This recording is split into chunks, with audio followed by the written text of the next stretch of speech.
उत्तर भारत में तेज बौछार के साथ लगातार वर्षा हो रही है, ओले पड़ रहे हैं और तेज हवाएं चल रही हैं। और मार्च अप्रैल के महीने में अगर इस प्रकार की वर्षा होती है तो ये वर्षा हमारे लिए बहुत ही विनाशक साबित होती है, खास करके उन सभी अन्नदाता किसानों के लिए जो लगातार अपनी फसलों को सींच करके बड़ा करते हैं। और जब फसल के काटने का टाइम आता है, फसल को निकालने का समय आता है, तो उस समय ये अनावश्यक होने वाली जो वर्षा है वो कहीं ना कहीं हमारी खेती को बुरी तरह से प्रभावित करती है। नमस्कार दोस्तों, मेरा नाम विवेक यादव है और आज के सेशन में हम बात करेंगे उत्तर भारत में होने वाली इस अनएक्सपेक्टेड रेनफॉल के बारे में, जो कि लगातार मौसम को खराब किए हुए है और कहीं ना कहीं इसने संकट लाके खड़ा कर दिया है हमारे किसान की जो फसलों की पैदावार है उसके ऊपर। क्योंकि गेहूं की जो फसल है वो लगातार पानी में डूब रही है, सरसों की फसल लगातार पानी में डूब रही है, भीग रही है।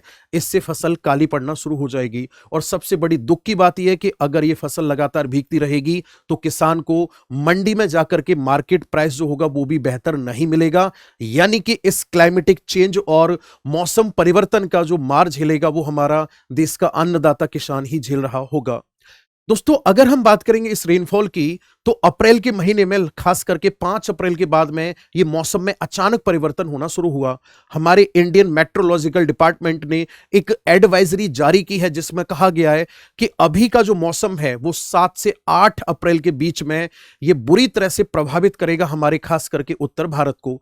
आईएमडी ने मछुआरों को भी चेतावनी दी है, साथ ही साथ किसानों के बारे में भी उन्होंने कहा है कि किसान फसलों को जितना हो सकता है उतना एक कवर एरिया में स्टोर करने की कोशिश करें, खुला हुआ न छोड़ें, क्योंकि मौसम अपना विकराल रूप धारण कर चुका है। इस सब के पीछे जो मुख्य कारण है वो है वेस्टर्न डिस्टर्बेंस, यानी कि पश्चिमी विक्षोभ।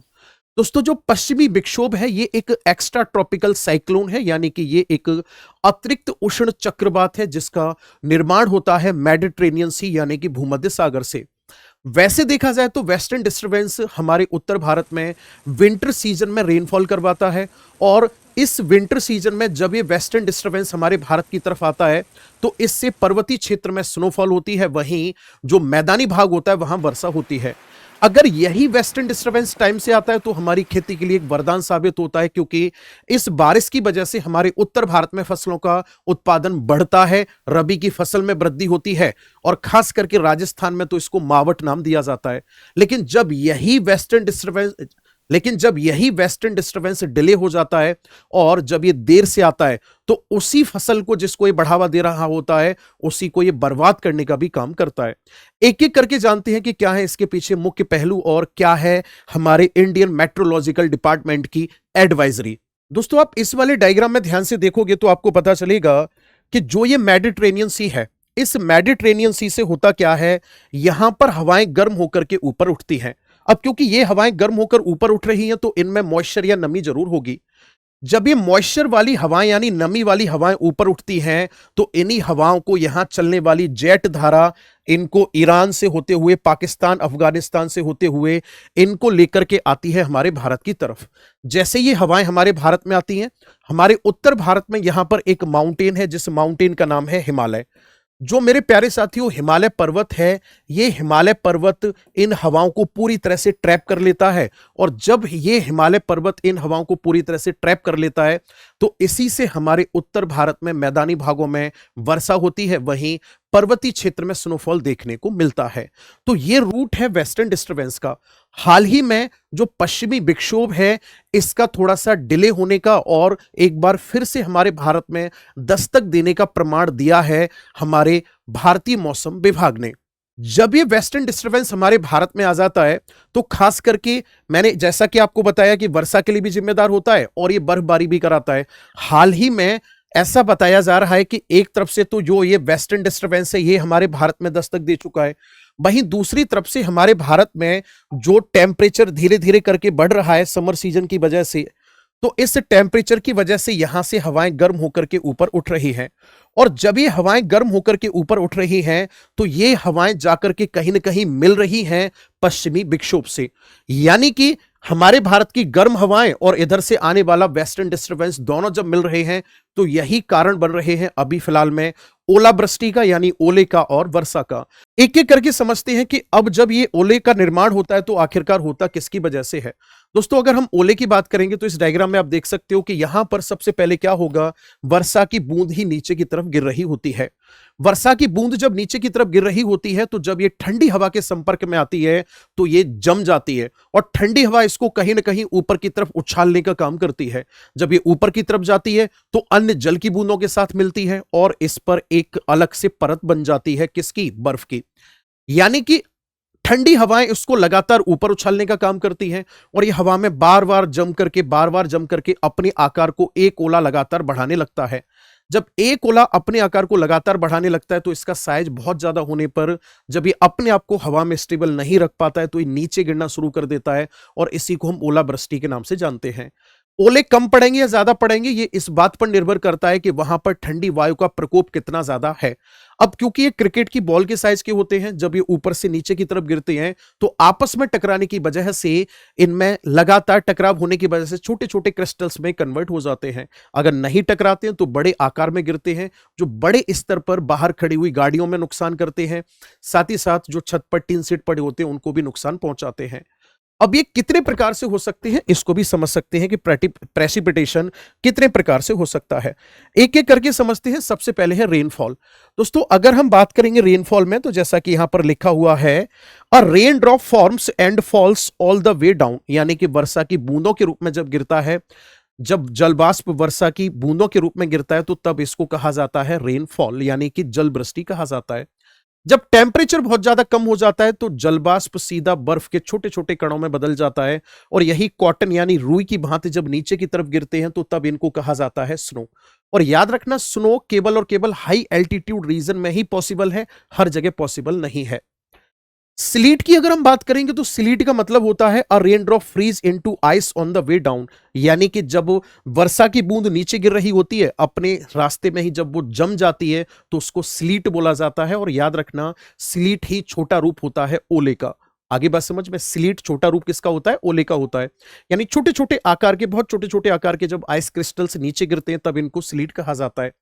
हेल का मतलब होता है ओला।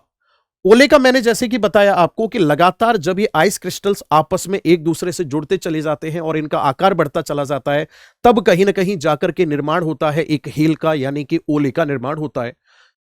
ग्रॉपल की अगर हम बात करेंगे इसका मतलब क्या है दोस्तों, तो यहां लिखा हुआ है a single flake of snow gets a flash freeze from a super cold water droplet, यानी कि इसका कहने का मतलब यह कि जो बर्फ होती है उस बर्फ पर जब जल की बूंदें भी आपस में आकर के ज्वाइंट होना शुरू हो जाती हैं तो बहुत ही नर्म बर्फ नीचे की तरफ गिरती है जिसको ग्रोपल के नाम से जाना जाता है। यानी इस प्रकार से जल वृष्टि, ओलावृष्टि, स्लीट और स्नोफॉल होती है। इन सब के पीछे मुख्य कारण क्या है अभी वर्तमान में, तो आपको एक ही बात ध्यान में रखनी है, वो है वेस्टर्न डिस्टर्बेंस यानी कि पश्चिमी विक्षोभ। दोस्तों बात है 2023 की, जब पश्चिमी विक्षोभ एक तरफ से आया और वहीं दूसरी तरफ से हमारा मानसून भी पहुंच गया था तो हिमाचल प्रदेश के ऊपर ये दोनों आपस में ज्वाइंट हो गए थे और इसकी वजह से हिमाचल प्रदेश में भयंकर वर्षा हुई थी। सतलज नदी में बाढ़ आई, यमुना नदी में बाढ़ आई और यमुना नदी में बाढ़ आने के बाद में कंडीशन ये हो गई कि ऊपर से पूरा का पूरा पानी आकर के टकराया था हथनी कुंड बैराज हरियाणा में। और हथनी कुंड बैराज के बाद जब वहां से पानी को छोड़ दिया गया तो यही पानी ने जब आकर के टक्कर मारी हमारी दिल्ली के आईटीओ बैराज से तो उस बैराज के गेट नहीं खुल पाए और दिल्ली में 8 से 10 फीट तक की ऊंचाई तक पानी भर चुका था आसपास के एरिया में, यानी कि दिल्ली में एक बड़े स्तर का नुकसान हुआ था यमुना नदी में बाढ़ आने की वजह से। उस समय भी इस बाढ़ के पीछे जो कारण था वो था वेस्टर्न डिस्टर्बेंस और हमारा भारतीय मानसून। अभी वर्तमान में भारतीय मानसून ने तो दस्तक नहीं दी है, लेकिन जो गर्म हवाएं हमारे भारत में चल रही हैं ये कहीं ना कहीं जाकर के वेस्टर्न डिस्टर्बेंस से मिल रही हैं और ये एक स्टॉर्म यानी कि तूफान की कंडीशन को बना रही है। आइए अब एक बार नजर डाल लेते हैं जो हमारा भारतीय मौसम विभाग विज्ञान है इसकी एडवाइजरी में क्या कहा गया है, इसमें आप पढ़ पाओगे।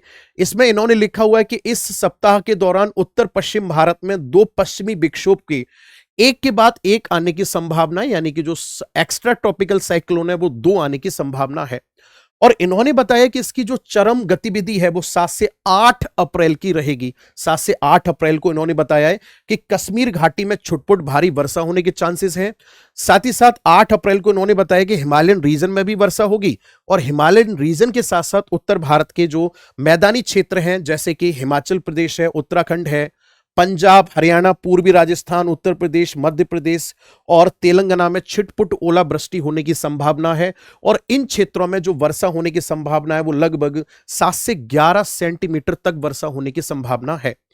इसके अलावा इन्होंने बता रखा है कि तमिलनाडु के वेल्लोर में अधिकतम तापमान 40 डिग्री के आसपास दर्ज किया जाएगा। अब ये लो प्रेशर कहीं ना कहीं विंड को अट्रैक्ट करेगा और भारत में तूफान की स्थिति को और ज्यादा बढ़ावा देगा। अगर आगे हम बात करेंगे तो यहां पर इन्होंने बताया है कि क्षोभ मंडल में अगर देखा जाए तो क्षोभ मंडलीय परिसंचरण में एक लगातार गर्त बन रही है। एक गर्त गंगा के मैदानी पश्चिमी बंगाल से तेलंगाना के निचले क्षोभ मंडलीय स्तर तक फैला हुआ है, यानी उत्तर भारत से लेकर दक्षिण भारत तक एक गर्त यानी लो प्रेशर का फॉर्मेशन हो रहा है, जो कहीं ना कहीं इसको ट्रिगर करने का काम करेगा। 7 अप्रैल 2026 से उत्तर पश्चिमी भारत में एक नए पश्चिमी विक्षोभ के आने की संभावना है। इसके अलावा दोस्तों जो मैं आप लोगों को बता रहा था कि पूर्वोत्तर भारत में भी इसके आने की वजह से यहां मौसम खराब होने की संभावना रहेगी। भारत में छुटपुट से लेकर के काफी व्यापक स्तर तक हल्की से मध्यम वर्षा, गरज के साथ बिजली चमकना और तेज हवाओं की संभावना होगी। अरुणाचल प्रदेश में 5 से 6, 8, 9 अप्रैल को, असम और मेघालय में 7, 9, 11 अप्रैल को अलग अलग स्थानों पर भारी वर्षा होगी, यानी पूरा का पूरा उत्तर भारत इसके कब्जे में आ चुका है। पूर्वी भारत में भी यहां पर 50 से 60 किलोमीटर प्रति घंटे की रफ्तार से आंधी चलेगी और खूब तेज आंधी अभी यहां पर चल भी रही है। मध्य भारत की अगर हम बात करेंगे तो यहां पर भी 50 किलोमीटर प्रति घंटे की रफ्तार से आंधी चल सकती है। साथ ही साथ छत्तीसगढ़ और 8 अप्रैल को मध्य प्रदेश के आसपास ओलावृष्टि होने की संभावना है। ठीक है ना। अगर मैं आपसे बात करूंगा मछुआरों को इन्होंने क्या चेतावनी दी है।